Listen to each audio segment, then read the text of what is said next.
बायकोसोबत जमत नसल्याने आणि सासूरवाडीत आल्यानंतर मेहुण्यासोबत भांडण झाल्याने त्याने त्याचा राग मनात धरून नराधमाने धक्कादायक काम केले आहे. सख्या मेहुण्याच्या स्नेहदीप त्रिभुवन नावाच्या 3 वर्षीय चिमुकल्याचं अपहरण करून हत्या केल्याची धक्कादायक घटना घडली आहे. अहमदनगर जिल्ह्यातील श्रीरामपूर पोलिसांनी हत्येचा उलगडा करत आरोपी राहुल बोदक या नराधमाला ताब्यात घेतला आहे.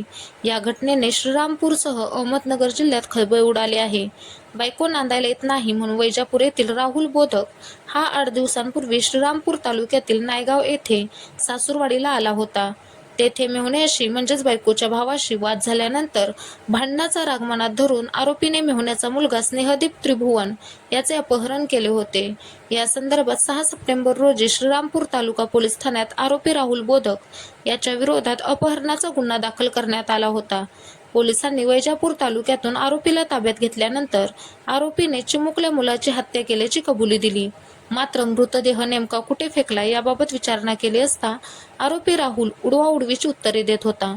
पोलिसांनी सर्व बाजूने तपास करत प्रकरणाचे धागेदोरे जुळवले आणि अखेर वैजापूर तालुक्यातील शिऊर बंगला ते संभाजीनगर रोडवरील गारज शिवारातील एका मक्याच्या शेतात चिमुकल्याचा मृतदेह शोधून काढला.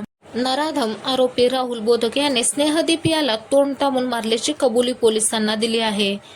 मात्र नात्याला कायमा फसणाऱ्या घटनेने श्रीरामपूर तालुक्यात खळबळ उडाली आहे. अधिक तपास श्रीरामपूर तालुका पोलीस करत आहेत.